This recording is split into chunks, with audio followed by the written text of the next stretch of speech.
Dark clouds hang over Gaza, where desperation grows by the day. Families huddle in makeshift shelters, aid trucks sit stalled, and hope fades amid a relentless storm. A humanitarian disaster unfolds, drawing the eyes of the world and the outrage of millions. Leaders face a test. Will they watch in silence or dare to speak out against a spiraling tragedy? One voice, from the heart of the United Kingdom, has just broken through the noise, and what he said might change everything. On June 4, 2025, United Kingdom Prime Minister Keir Starmer stood at the dispatch box in Parliament and unleashed a scorching rebuke.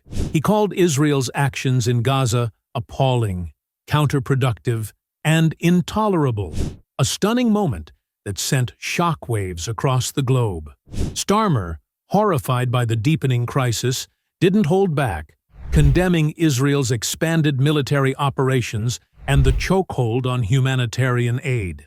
For too long, he said, the people of Gaza have endured dark days, trapped in a nightmare of hunger and displacement, all while the world watches. Let's unpack this. Since October 7, 2023, the Israel-Gaza conflict has raged, with Israel's response to Hamas attacks plunging the region into chaos. But Starmer's focus isn't on justifications.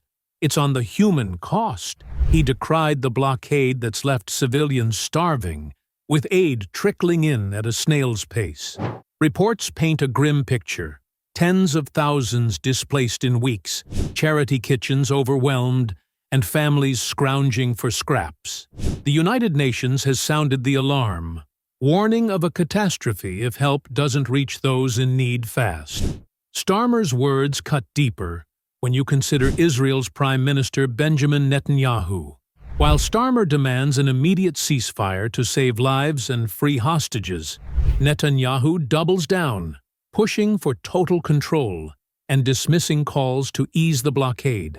He's even accused critics like Starmer of emboldening Hamas, a claim that sparked fury among those who see Israel's actions as reckless and unjust. Netanyahu's defiance has only fueled the fire, with settler violence in the West Bank adding to the outrage, a point Starmer didn't shy away from condemning. The United Kingdom isn't standing still.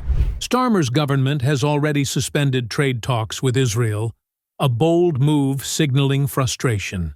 He's hinted at further action, perhaps sanctions, if the military push and aid restrictions persist. This comes as protesters flood London streets, blocking Parliament to demand justice for Gaza and an end to what they see as a cruel campaign. Members of Parliament, from Labour to Independents, echo this, pressing Starmer to hold Israel accountable and stop the suffering. Look at the stakes. Starmer's plea isn't just talk. He's pushing for unimpeded aid to flood Gaza, for hostages held far too long to come home, and for a ceasefire to halt this cycle of despair. He's joined by leaders from France and Canada, who've called Israel's moves disproportionate, a rare global chorus of condemnation. Yet Netanyahu stands firm, risking isolation as the crisis worsens and the world's patience wears thin. This is a turning point.